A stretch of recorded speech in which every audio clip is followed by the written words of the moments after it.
Welcome to B2B Commerce Corner. Commerce Corner is a sub-series of the E-Commerce Edge podcast discussing all things B2B commerce through the lens of agencies, consultants, merchants, and more. Enjoy.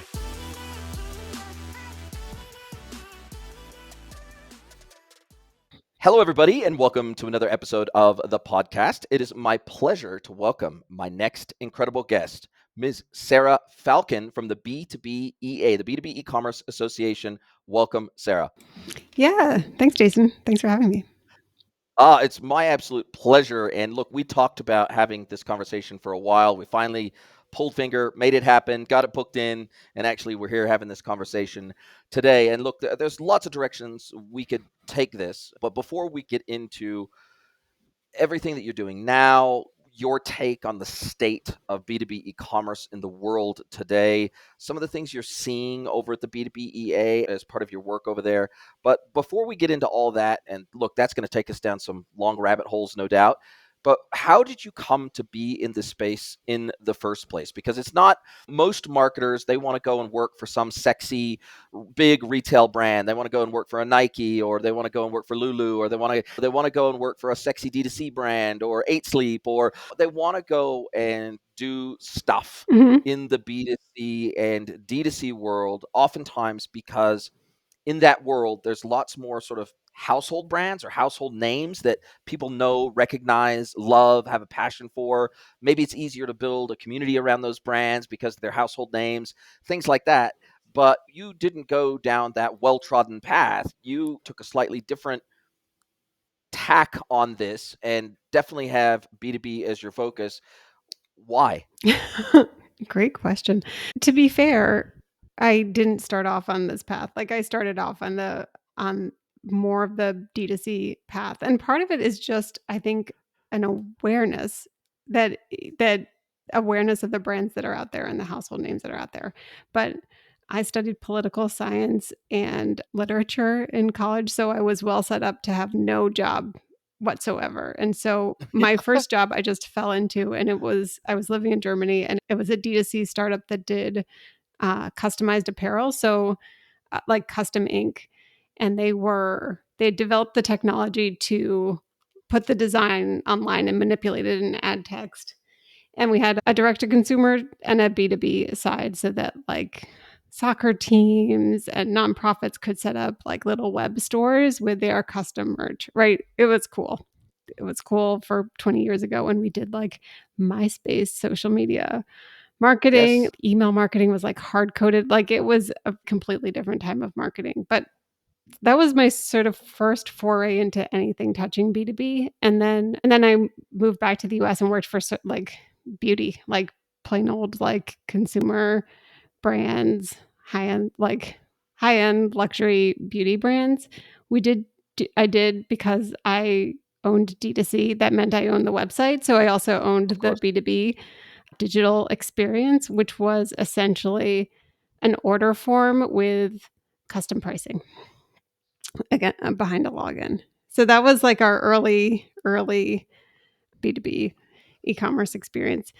And then I had a couple of kids. I was living in New York City. I was working for brands, and it's tough. Like it's a tough work-life balance. And through a combination of people who I'd worked with before and consultants I'd brought on, I just fell into working at a consultancy that was doing B2B e-commerce. And then I had a ton to learn about like B2B marketing and B2B marketing for B2B e-commerce.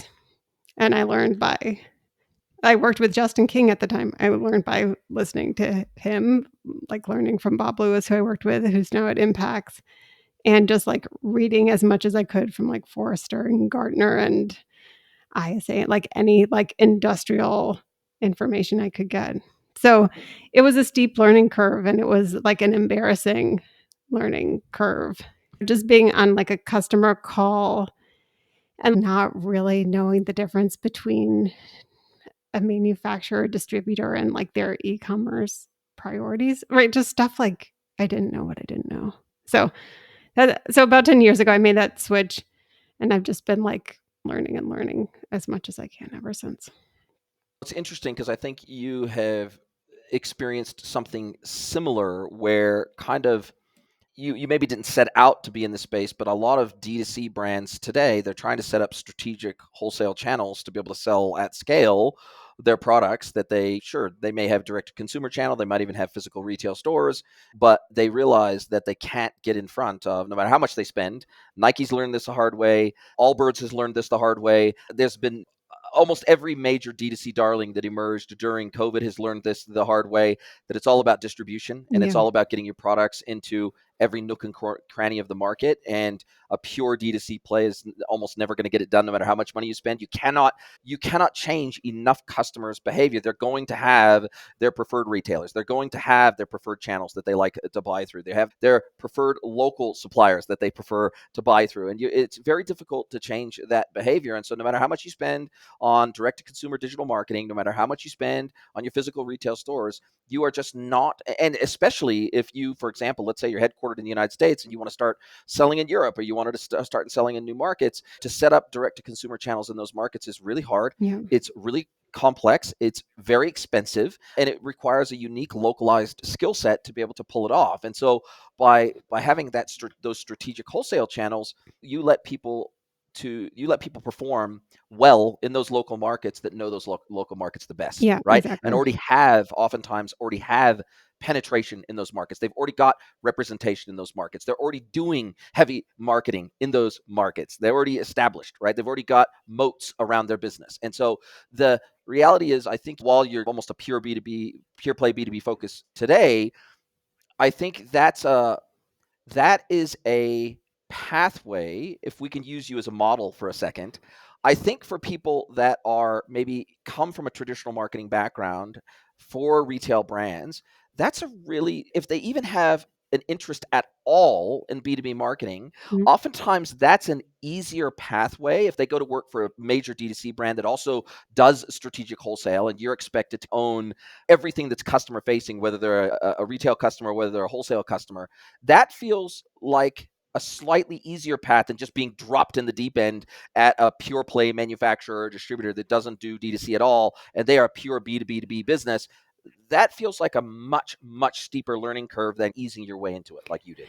It's true, uh, and it also maybe resets expectations for timelines and how quickly things can change, because the benefit of D2C is that it is pretty competitive and aggressive and experimental.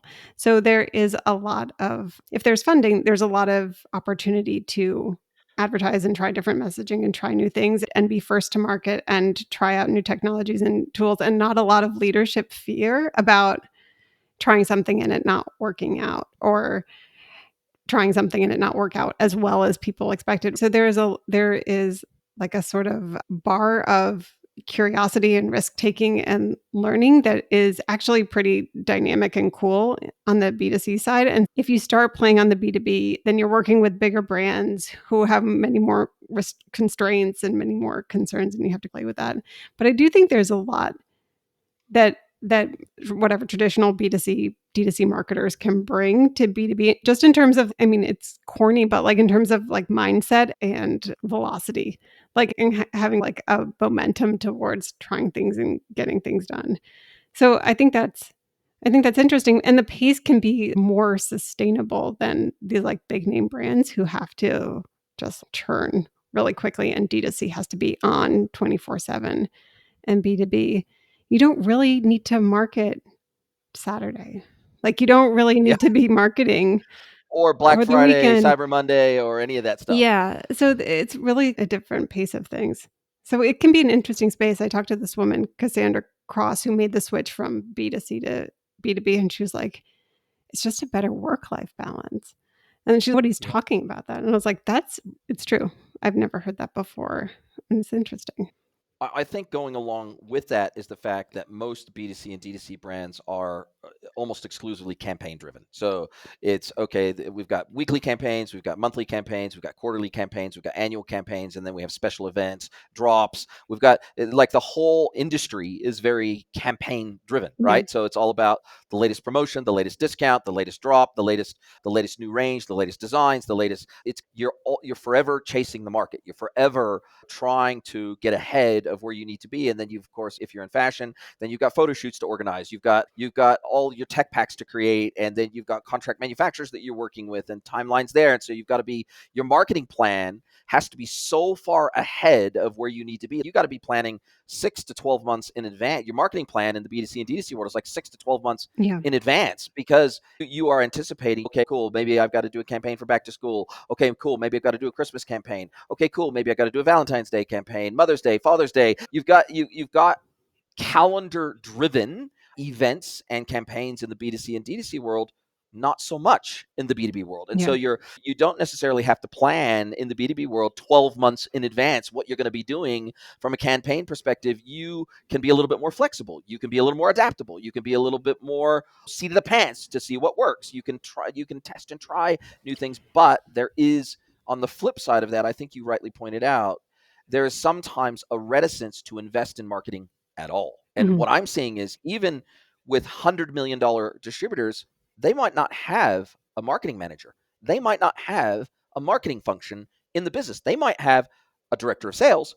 They might have a director of RevOps that maybe tangentially is responsible for marketing as well. But most of these distribution companies are totally sales driven. They Yeah. are knock on doors, hunt prospects, make cold calls. They're go to trade shows, go to events, take people out for lunches on Fridays, take people to the ball games on the Saturdays. There's very much this relationship first mindset in most medium and large distributors that precludes them from even starting to think about the strategic importance of marketing within the business. And have you seen that too? It's always disappointed me. It's always made me a little bit sad Mhm. that kind of sales reps and sales teams and sales directors get all the airtime, and marketing is, for a lot of distributors, it's an afterthought at best. Yeah. Hard to know. Sometimes it's hard for organizations to understand, like, how marketing is going to provide value, and or even just an owner of the digital channel will provide value. So I talked to someone yesterday who said that a brand he was working with had launched a web store, and it was making like $50,000 a month. And he was like, "What if you put a person," and they were disappointed, right? They were expecting millions. They were expecting, it was like whatever, 1% of the total revenue. And they were like, "What if you put a person in charge of the web store? What if you put a person who owned it?" And it became a multi-million per month channel, which is like a really good way to spend $150,000 or whatever this person's salary is, right? But the idea that you need to resource these activities and understand these activities and understand how it's going to fit into your whole organizational structure, right into your whole revenue structure. I think marketing is still misunderstood, either as like like making flyers and like customer events and like conference swag. I just got some recent like silly swag from a manufacturing company, which I was like, why are we doing this? So yeah, so there's this like marketing is arts and crafts, and like we need to have them Well, because we're going to I've do heard it events. called the coloring in department. Yeah, exactly, exactly. And we use them for events, and they essentially get marketing tasks done, as opposed to marketing as a strategic initiative that's going to provide lifetime customer value, is going to make sales smoother and faster and easier and cheaper, and is going to help bring in a funnel of new customers. And understanding marketing as a function that actually is providing that value to your organization is, I think, still not really well understood or trusted. And it also, like, if you just launched a website and it's underperforming, you don't really want to throw more money at it. It's really hard for CFOs to agree to spend more money on something that's not making as much money as you wanted. And there's two parts to this that I think drops out of what you just described. One is that oftentimes, if a manufacturer or distributor does have a marketing manager or a marketing team or a CMO, oftentimes they are treated as if they're in service to sales, meaning that they are there purely to drive MQLs, right, to sales Yeah. and hand that and create funnel and create pipeline for SDRs, AEs, etc., to hopefully close and turn into an account for the business. That's the first thing that I've witnessed. And that feels like such a demoralizing model to stick a skilled marketing person in, as opposed to viewing them through the lens of primarily a demand generation function, not lead generation, demand Mhm. generation. Because marketers, if you incentivize them on MQLs, that's what they're going to go and get. Yeah. And they're going to go and get it the cheapest way they can, regardless of the quality of those MQLs and regardless of what percentage of those MQLs convert and regardless of what the cost of acquisition of those MQLs are, right? Yeah. Whereas if we say, look, no, this is a demand generation partnership between sales and marketing that is out there acting as an evangelist function in the market for what we do and what we deliver and what we make and what we create, what value we create in the market. And it's all about how can we draw as much of a spotlight to us as we can, as often as we can, to create demand for what we do. And I think if we can change mindsets at all through this podcast and through our conversation, I think I will feel like we've done something, like we've done a service to the world for a start off. The second piece is, to your point, it would be unthinkable for a new retail brand to start up today. First of all, it would be unthinkable for them not to offer e-commerce. That would be unthinkable. Mhm. Second of all, it would be unthinkable for them not to resource it properly, meaning they would have an e-com manager or a head of digital, a director of digital, or a CDO, if they're large enough, a chief digital officer. It would be very rare that they wouldn't have somebody that owned the e-commerce function in the business, that had the skill set to go along with that. I'm not quite sure why a lot of B2Bs think, okay, cool. If we hire a new sales rep, it would be unthinkable that we wouldn't train them. It would be unthinkable that they wouldn't have a good quality sales pedigree behind them to back them up. It would be unthinkable that we would hire someone with no experience in our industry, or it would be unthinkable that we would expect them to become one of our top salespeople in the first 30, 60, 90 days of being in the business. Yet, we expect, with no care, no love, no intention, no ongoing investment for the e-commerce or digital channels, including EDI, Punch Out, and all other marketplace channels. We have this expectation oftentimes in the B2B world that it's like the field of dreams, build it and they will Yeah. come, right? But we would never treat the sales function that way. So why the hell do we treat the digital function that way? Yeah.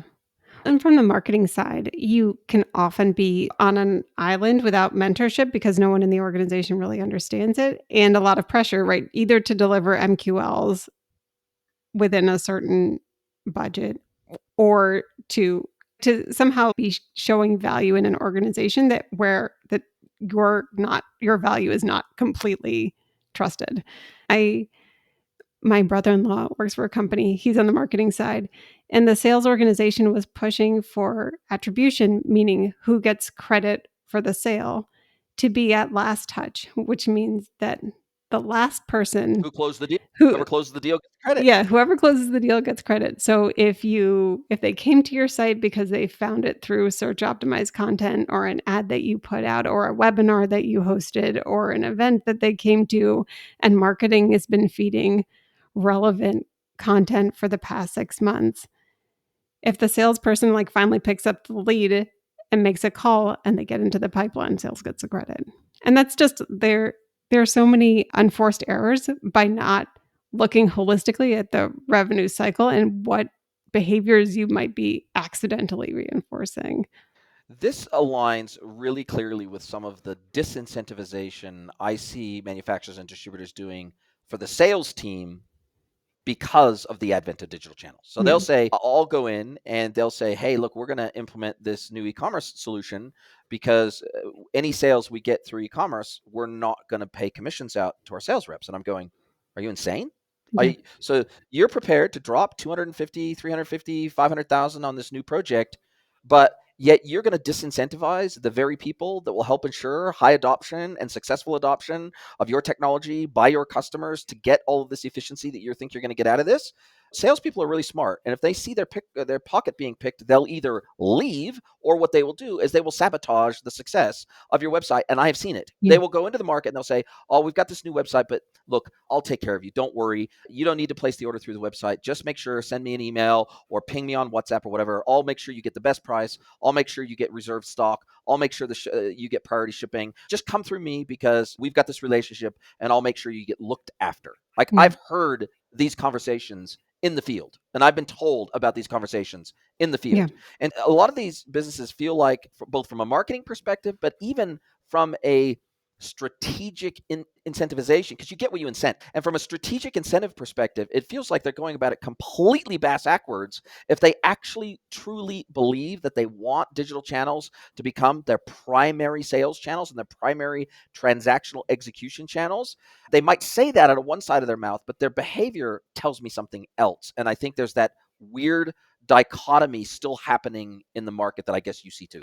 Yeah, I wonder if it's a short-term protection of the margin rather than a long-term view of the margin you'll have. It's a right, I've heard, like, we don't wanna double pay. We don't wanna double pay for online orders, meaning we don't wanna pay the cost of the website plus pay the sales commission. But Mhm. again, if what you're trying to do is move your customers onto e-commerce because it's beneficial for you and also so your customers don't leave you, you have to think Yes. about that as part of the cost too.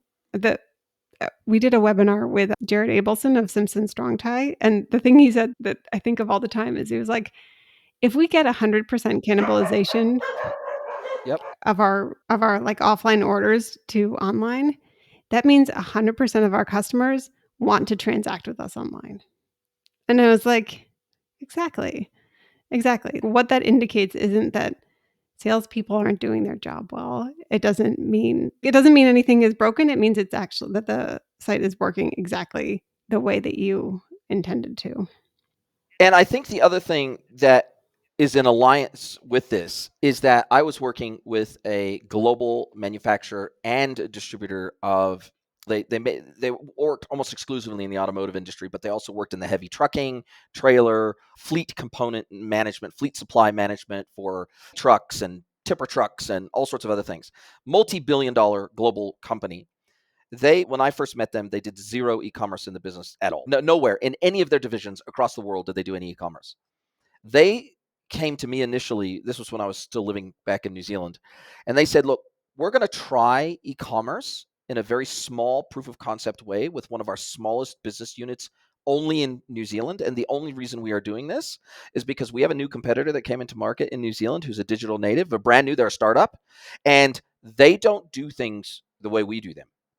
For example, we have fleet managers within our businesses that go out and talk to the fleet managers on the client side. They'll take notes, they'll go out to visit their trucks and take down orders and make sure that they replenish because they have on-site maintenance services and all that sort of stuff. So we keep them stocked up with all the different things that they need for all the different pieces of equipment that they have. But this is all a human one-to-one relationship. So we go out, we talk to them, we take orders once a week. We have them like on either a weekly or a bi-weekly call cycle. And that's how we've always done business. This other company, they take all of our fleet information. It gets loaded into their commerce system. So when we log in, we can see immediately which items fit our vehicles down to the specific VIN number of every single vehicle in our fleet. And we can filter the website by those components. So that if we need to buy a hub or a set of bearings or whatever it is, a set of hoses for a tipper truck or whatever it is, we can just filter. Our entire fleet is stored within their system underneath our account, and we can make any purchases anytime we like, and we can also make them recurring. So basically, we can say, okay, cool. Every month, we want you to send out a set of these bearings because we're on a monthly maintenance cycle for this thing, and we just know we need this stuff sent out to us every single month. We don't want to have to log into a website. We don't want to have to send an EDI order. We don't want to have to do a e-procurement order through our e-procurement system for this stuff because our fleet management system isn't integrated with our ERP. So the fleet manager, the poor struggling fleet manager, has to manage all these orders themselves. But this new supplier has effectively put a gun to our head. We never wanted to do e-commerce, but Right. we don't have a choice because they're taking business off us hand over fist because they are a digital pure play. And so they don't have will call. You can't just go to their warehouse and pick stuff up, right? No, they ship everything. They ship everything to us. And I have seen this same or similar story play out over and over again. And the problem is that without somebody in marketing having these kind of conversations with the customer, if the sales reps inside your business are the ones asking your customers what they want, they're not going to bring any news back to the office or to the business that is going to harm their income, is going to threaten their role in the business.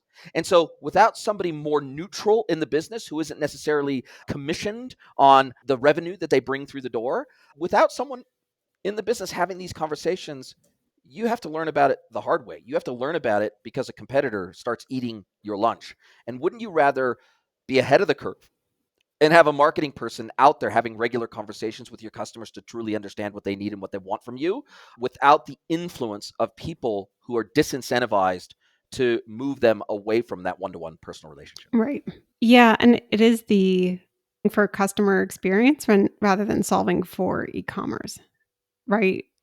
That what you're not trying to do is get your customers to adopt to your clunky and humongous e-commerce site, but you're trying to figure out what part of their experience you can digitize to be more efficient on your side. And that's just it's a very different way of thinking about how digital works within the organization. And it's not just like an IT project or a marketing project or like an e-commerce project, it's an organization-wide approach, which is it's different for a lot of companies. I imagine like moving the car very like with what is it? A manual steering wheel. Yes. Like and Or try to turn the Titanic is what it is. yeah, exactly. A it's a it's a big shift and it feels very risky. Another quote I heard is please don't destroy our 75-year-old business like with your movement. So, it's challenging, but yeah, when there are disruptors that come in, it makes it really clear they have to figure it out pretty quickly. And what I like to say is I'd rather help the businesses that I work with, I'd rather help them disrupt themselves before they get disrupted externally because disruption is coming whether they like it or not. And so you can either choose to disrupt yourself in the way you've always done things and stay ahead of the market and be innovative and be doing things that no one else is doing to where they're chasing you instead of the other way around, or you can then be playing catch up constantly by someone else who is innovating. And Yeah. okay, maybe for someone who's been in the market for 100 years, maybe you've got such long-standing relationships that you can move a little bit slower than your competitors. But I tell you, their pace is actually going to be speeding up because they're digital natives. And because they don't have analog DNA, they have digital DNA. They will be able to adapt continuously in a way that you never will. And so oftentimes what I'm trying to help my clients do, and I'm sure you are too, is to graft on digital DNA to their traditional analog DNA. And that is really difficult to do. It's like having an arm amputated and having to have an arm sewn back on. It's literally so painful for these 25, 50, 75, 100-year-old businesses that are maybe second, third generation after the founders now are running these companies. And so they have a very well entrenched way of doing things. They have well entrenched technology. They have well entrenched processes. They have well entrenched market relationships. They think that they are going to be saved because of the relationships that they have. But I find that when the divergence between what the customer wants and what they're currently providing gets broad enough, people will make the move. They'll make the change. Customers will make the change, no matter what the relationship is. Yeah. The other risk I think is that there are profitable manufacturing and distribution companies that where the data is a mess.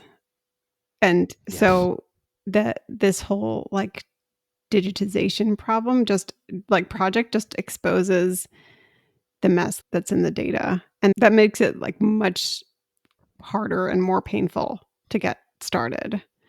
I was talking to a medical parts manufacturer and they had 10,000 SKUs and they wanted to go online. They were all ready to go online. They just didn't have any product content.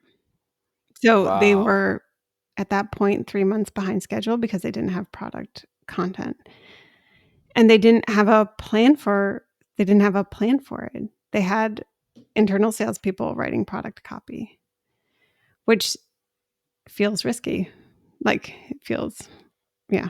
Yeah. So there Especially if you're going into a highly regulated industry. yeah, exactly, and you want to have, in the future, searchable content, right? Like, you wanna have it structured for you want some syntax and you want some structure so that it's that yeah. So it and right, and they were writing it in Excel, handwriting product copy in Excel, and it's not I'm sure they're not alone. I'm sure they're not the first to have gone through this big e-commerce project to find out how much work there is on the data cleanup side to make the Yeah. website operative. Yeah, so your good friend and mine, Jason Hine, has a few things to say about product data and content. Yeah. That is for sure. I think there's some really exciting AI technologies that are already here, but also coming down the pipeline that are going to make this heavy lift significantly easier for manufacturers and distributors. But if you're a distributor, obviously you have to be able to get the data in the first place from the manufacturing suppliers. And there's varying degrees, as you rightly point out, there's varying degrees of content and product data available to begin Yeah. with from those suppliers. Sometimes it's amazing and they've got everything you need, and sometimes it's pretty woeful. And but then what I try to educate my distributors about is, why do you think it is that we look at the Grangers of the world, the Fastenals of the world, the Mastercars of the world? Why do you think it is we all look at them and look up to them and put them on a pedestal? It's not because they have the flashiest, sexiest e-commerce websites in the world. It's not because necessarily they even provide the biggest range in the world. It's not necessarily because they have the best sales reps in the world, although in some cases they do. It's oftentimes because of the value add that they have brought to their product catalog data, because of the millions of dollars worth of investment that they have made over and above the manufacturer's data that comes along for the ride. They have added value by adding a tremendous amount of proprietary product information and data. And if not proprietary product data, but they've presented it and they've made it available to their customers in unique ways that are really relevant to them. If you go to the McMaster Car website, you can pull down schematics, spec sheets, you can pull down all sorts of things for your design and engineering departments. You can pull specs directly out of PDPs, and they have an API that you can connect to. So if I want to spec a McMaster Car product into one of my engineered designs, I can pull those in directly into my CAD drawings and Mhm. my CAD systems. And oftentimes I'll get my customers come to me and say, we just want to build a website like that. Can we just do that? And it's, what does your product data look like? What does your customer data look like? What do they need? What do they typically work with in your industry? And if you've got all of that, then sure, we can build something similar to that. But you do realize that McMaster Car has been at this for Yeah. decades, and they've been adding value to their product data for decades. They have been enhancing the functionality of their website for decades. Unless you have $100 million to put into this, you're probably not going to get there overnight, just like they didn't get here overnight.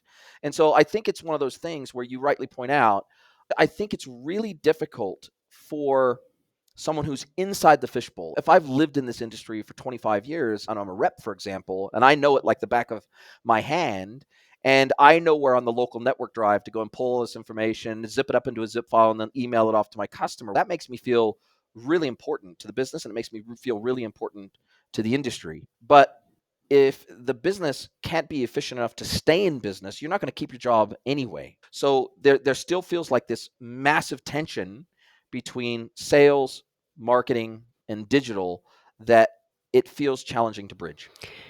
Yeah, and I think what you're doing is really important. I think what the B2B is doing is also interesting, which is showing the stories of the businesses that are not Granger, because there's such a huge gap in size and budget and resourcing and time that Granger and McMaster and right that the 1% of manufacturer and distributors doing e-commerce have, and them and so many businesses that could incrementally improve what they're doing and capture market. But you can't, there's no cheap and quick and easy way to hire 3 people to jump your business from where you are today to a Granger. And it's just because you can see the website doesn't mean you could replicate it for yourself. How smaller but still very successful businesses are doing digital is really, I think, and nobody's reporting on it. This is my other beef. Yes. Like the B2B, the B2B e-commerce like global market value is $36 trillion and nobody's covering it. You can't read about it in Wall Street Journal or Business Insider. No one's talking about the big shifts happening with the players and the M&A that's going on. Like, it's just like silently behind the scenes. So if you're interested in learning, it's hard to learn about what's going on in B2B. Like Digital Commerce 360 covers the biggest players and like the public information, but there's not a ton of information about everything else that's going on.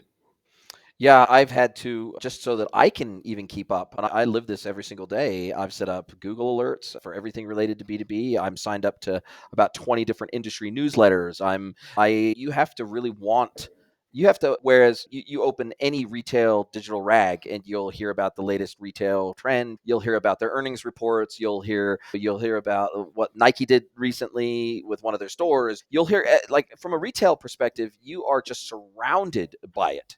And also, I find, and I'd love your take on this, one of the challenges that I find from a marketing perspective for B2Bs is that they oftentimes historically they've played their cards super close to their chest. Mm-hmm. Now, I've been working in ecom for 25 plus years now. And for a good chunk of that, my focus was B2C and D2C. And what I realized is that, man, you give a marketing leader or a digital leader of a retail brand an opportunity to speak at a conference, an opportunity to share their latest initiatives, their latest website upgrades, their investments in influencers and what influencer relationship they have. You've seen the Sydney Sweeney American Eagle, how much press coverage that single influencer marketing relationship with American Eagle, the amount of earned media they have received from that is absolutely wild. It has dominated my newsfeed, whether I want to or not. It is all over social media. It is absolutely everywhere. And all because they made one tiny little press release that they did a partnership with Sydney Sweeney, and they came up with one single image-based, amazingly effective ad campaign. She has good genes. It's wild how much free press they get out of that. But yet, most B2Bs, they're so afraid of their proprietary information getting out. They want to have a gated website. They never want to show you inventory. They don't want to show you pricing. They don't want to do all these things.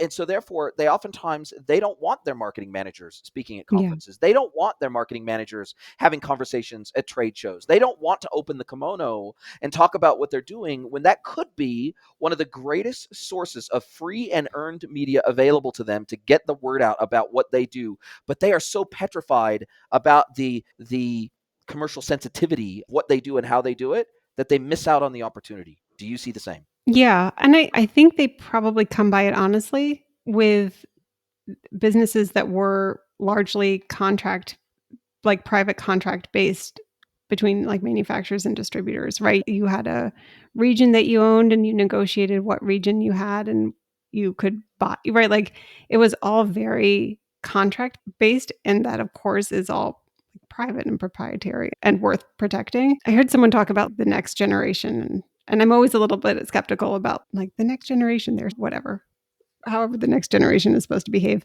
But one thing that he said that resonated was that they really think of the world as like a subscription model. Like they don't own CDs and they don't own DVDs. They have Netflix subscriptions and they have Spotify subscriptions, and they engage as long as the platform is providing value. So it isn't about a long-term commitment to something you own, but something you subscribe to. And I think there is just this change in how people expect their relationship with the business, like on a B2B level, what your relationship is with a business that you work with, which isn't that you're locked down and it's safe and you have it and you own it and it'll be that way forever, but rather that you will continue to transact with them as long as it's providing value to you. And I think if businesses realize that's where what customer expectations are, then it gets a little bit less about the contracts and the secrets you keep and more about the experience you're providing and more about the brand that you have and the way that people talk about the brand that you have and what you're doing that's exciting and interesting that people want to be on board with. Because B2B is still really human. People still like buying from people and brands they believe in and brands they think are doing interesting things or who have advocates or speakers that they connect with. They're still like, what do they say? People buy emotionally and then rationalize logically, right? So I think it's just changing an understanding of what brand can and marketing can positively do for your business, not that it's purely a risk. Because I think maybe that's what it seems like, that marketing is perceived as a risk. It exposes your company. And do you think it's also partially that they don't think what they do is sexy? Because, and let me explain what I mean by that. So, some of the most viral retail marketing campaigns are behind the scenes, Mm. right? It's behind the scenes of how they design their stuff, who they partner with, how they do their market research. It's behind the scenes of how they make the stuff, and oh, here's how this thing is hand painted, or this component is made in Italy by this company. Or so behind the scenes videos are some of the most viral videos out there, because people like to see how the sausage is made. They like to feel like they have the inside skinny, like they've got the inside knowledge on how this company works and functions, as opposed to just being a nameless, faceless monolith. And I feel like B2B is equally sexy, like logistics is sexy, Yeah. warehouse operations are sexy, manufacturing is definitely sexy, especially with robotics and all sorts of things coming to manufacturing. Just wholesale distribution it is a buzzy industry. When you get inside of it, you understand how complex it is and what's actually happening behind the scenes to get all this stuff into your hands across the entire supply chain.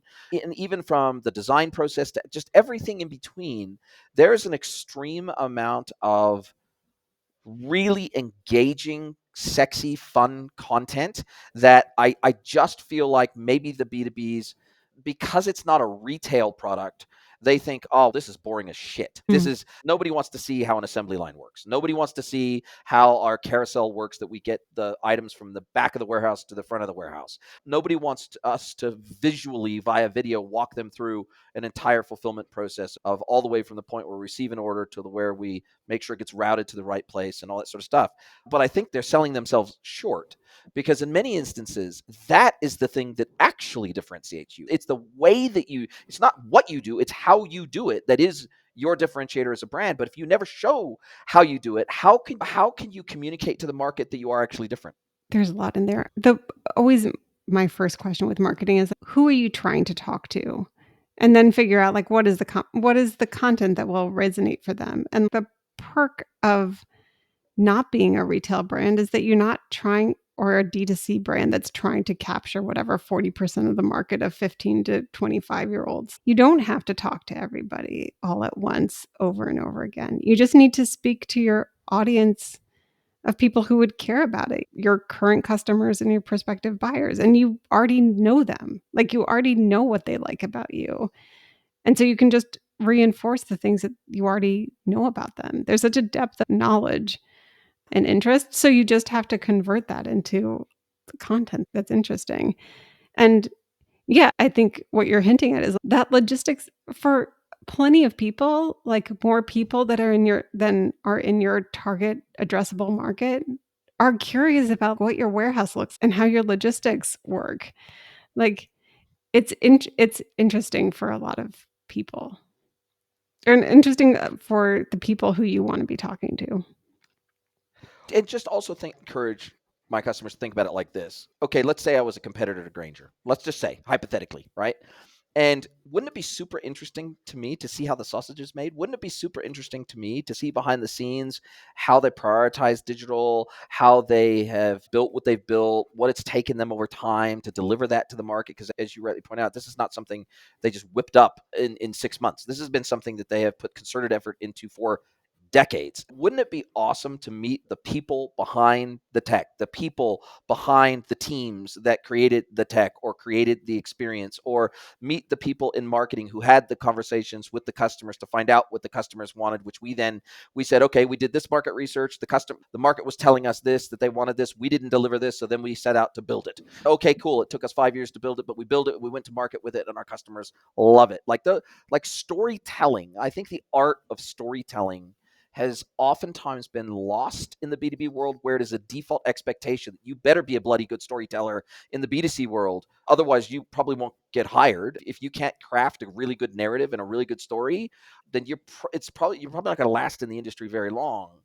But there's not the same expectation around the ability to tell a compelling, emotionally connected story in the B2B world. And we rely on the emotional connection between a sales rep and their customer for everything. And Mhm. I think that's a missed opportunity. Mhm. So why do you think that's how it goes? Why do you think that's how it works? I think it's momentum, Mm. frankly. And I think that it's oftentimes these businesses they've done the same thing the same way for so long. We also have a male, pale, and stale problem in our industry. And I can just call it a spade. I can just say it what it is. We have an increasing amount of diversity on the buy side Mhm. of the B2B world, but not very much diversity yet. It's slowly coming, but not much diversity yet on the sell side of the B2B industry. We have the same old players. We have sales reps that have been in the industry for 30 years. Yeah. We have people that are maybe close to retirement and they're like, man, I just want to ride this out. I don't really want to embrace digital. That's a whole new thing. I don't really want to have to learn. I've relied on my relationships for 30 years and it's got me to where I'm at. So I see no need to change now. It's very much a blind spot, I think, for people that fall, frankly, into my demographic. It's something that is a massive blind spot. And if you have boards of directors on these large manufacturers and distributors that can barely run a smartphone, okay, that is a problem Mm. because it means that you will automatically have a blind spot to all things digital in your business, right?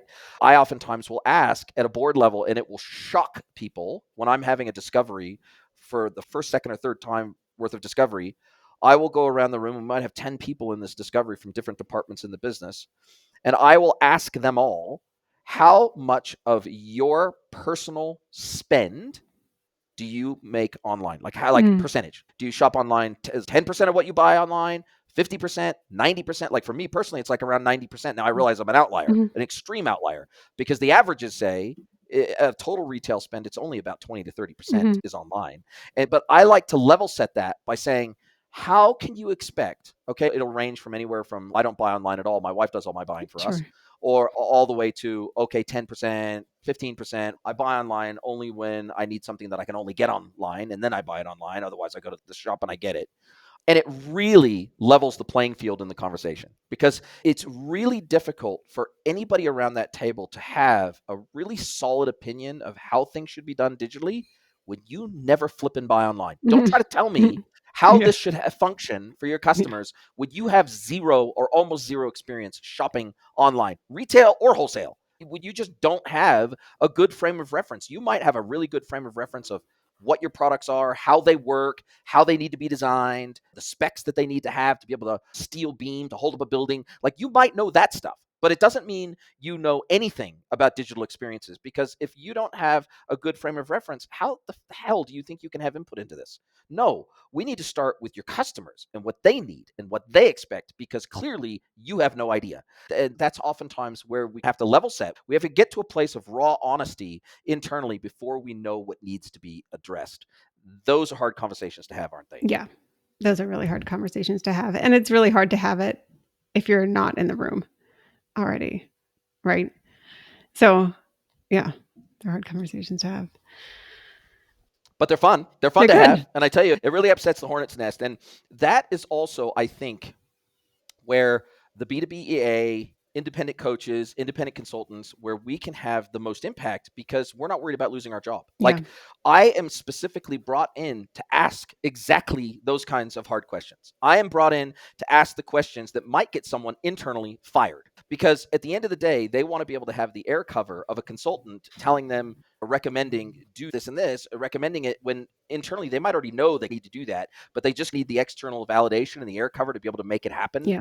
internally. And then and then if it doesn't work out for whatever reason, they can just blame the tired old consultant out there, that beleaguered consultant out there that recommended that they do these things. Right. And so I think we all have a very important role to play in being able to call these businesses out where they are lagging and they're not leading the market and where their blind spots are and how to close those blind spots so they don't get put out of business by a new competitor that comes to market. So I think there is a really important role for these outsiders, so to speak, outside these businesses to be able to be brutally honest with what they see happening in the market. Like I don't have to name names to be able to take the learnings from all these engagements I'm having and I put it out in my content and I talk about it, and I don't have to expose them by name to be able to take the learnings from those engagements and put it out there in the market and say, let this be a cautionary tale to you. Because if you go down this path, you will end up where this business has ended up.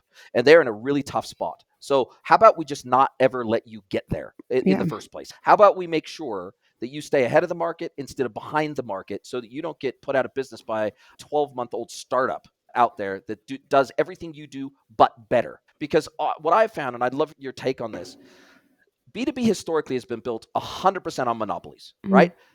Monopolies in manufacturing, monopolies in exclusive distribution relationships, master distributors, the ability to have an internal practice around installation, support, maintenance, field services, all these things. There's certain monopolies that have been built up over the years that have allowed these legacy B2B businesses to continue to operate in the way that they always have, but those monopolies are going away very fast. And I think a lot of these businesses don't realize that monopoly power will not save them.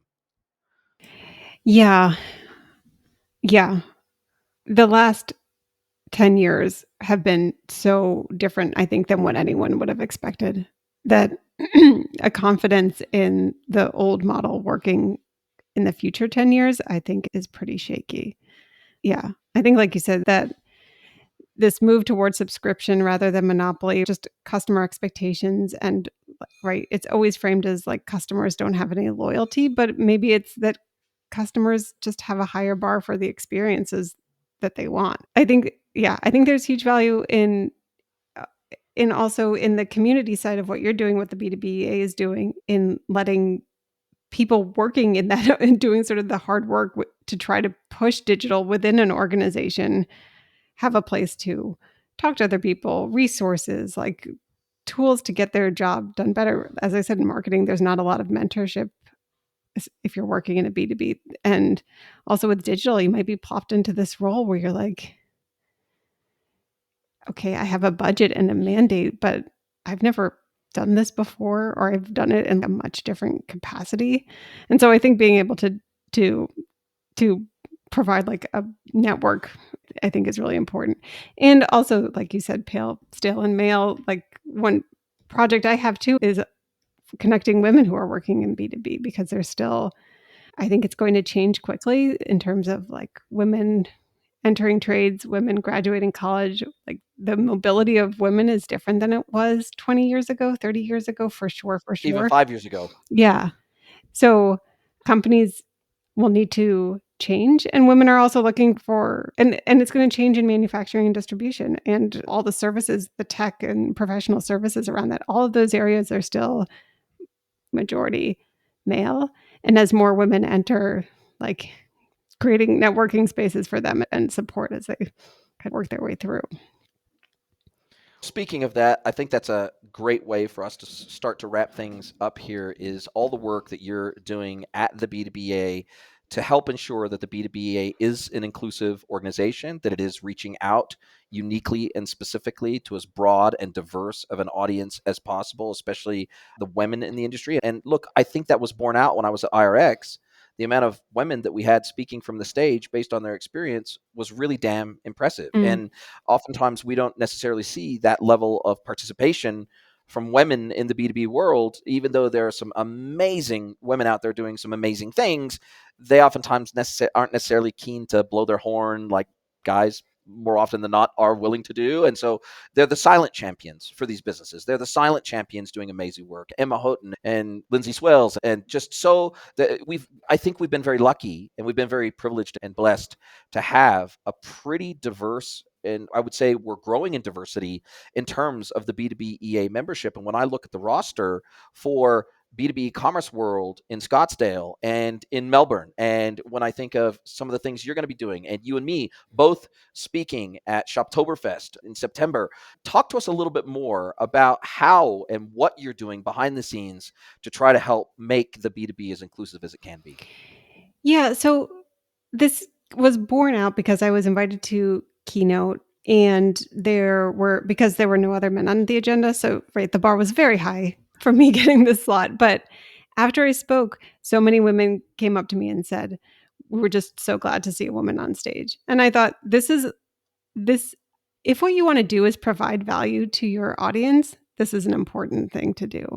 So I think it's not aspirational. There's a very concrete benefit to organizationally supporting as many people within your community as possible. I guess that's the why, which is women really value women, seeing women on the stage because it is still really rare.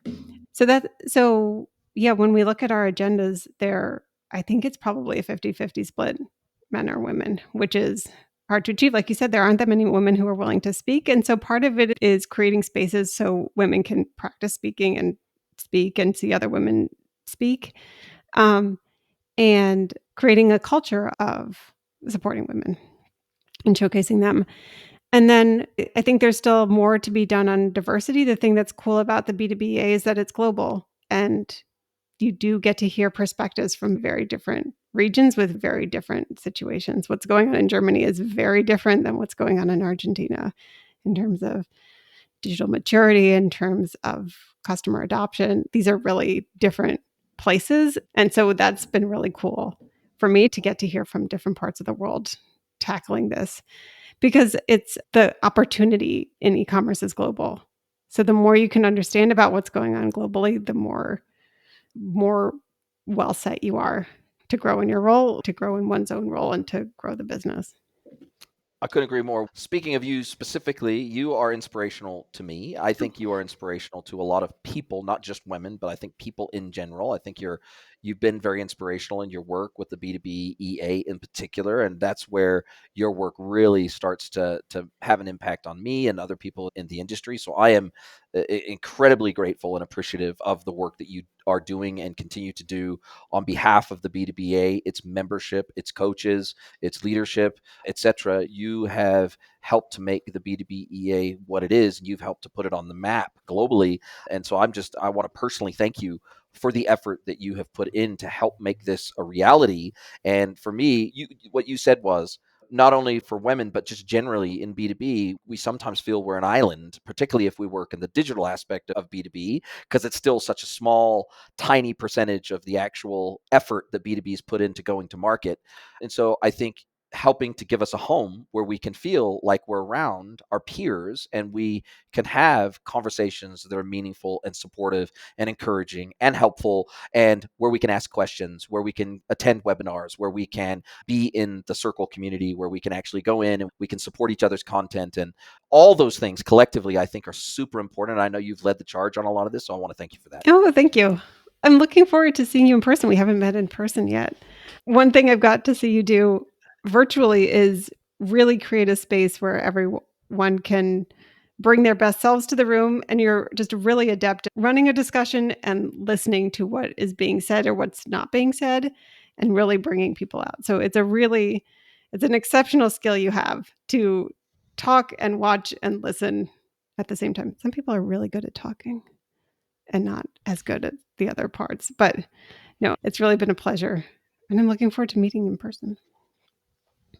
Me too. Me too. You're incredible. And I too. I'm so looking forward to both Scottsdale and Melbourne and of course New York as well. And Yeah. this will be my first trip. I'm bringing my wife along to come to Shoptoberfest, and it'll be my first time ever in New York. So I'm looking forward to seeing you You're there. kidding me. Looking forward to going to Shoptoberfest, and we're going to hang around for an extra couple of days after Shoptoberfest to spend a couple of days traveling around New York, because I've never been before. So it'll be because I'm a West Coast boy. I'm originally from California, so born and raised in California, lived in New Zealand for almost 30 years, and then I've been living in Mexico for the last 2.5. So yeah, East Coast. I haven't spent a tremendous amount of time on the East Coast, so this will be a great chance for me to tour around New York. That's cool. I love New York.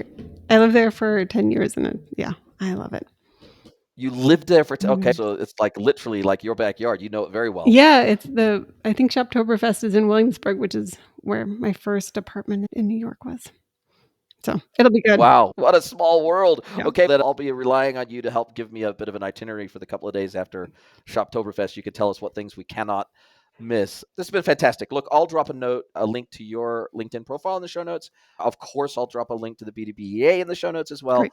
Other than that, how do you like people to reach out and have a conversation with you about all things e-commerce, digital, B2B, and if anybody wants to also reach out to you about speaking on their panels, at their conferences, at their events, at their trade shows, are they best to get a hold of you and have those conversations? Yeah, LinkedIn is easy. I'm Sarah Falcon. There aren't a lot of it. It's Falcon, like the bird. It's straightforward, and there's a link there to book a meeting with me, and you can message me there. That's probably the easiest way. I love it. Too easy, very simple. Now, as we do come down to the end of our time together, this is where I get to flip the script. I get to hand the microphone over to you. I get to let you ask me one question, any question you like. It can be personal or professional. So, Sarah Falcon from the B2B EA, Yeah. what is your question for me today? What do you think in 5 years will say, I can't believe we were doing this in 2025? Ooh, that's such a good question. Oh my God. I tell you, wow, that's such a good one. I could go off on so many tangents. I'll tell you a story in response to this as opposed to a straight out answer. So, I am building in Lovable right now. So I'm not a developer. I'm a very technical non-developer. So I can read API documentation. I'm a solution architect, all the rest. But I've never written a line of code apart from when I was, I think, 13. I wrote a small little application in BASIC on a TRS-80. So that was the beginning and end of my developer journey back in the day. So I haven't written a line of code since. And I have some things that I want to do now in the market, in the community, etc. And so I'm building an app right now to help so I want to add to my services, and I want to add a coaching program, like a coaching slash consulting program. Instead of just one-to-one consultancy, I want to create a cohort or group-based program, and I'm in the process of building that right now.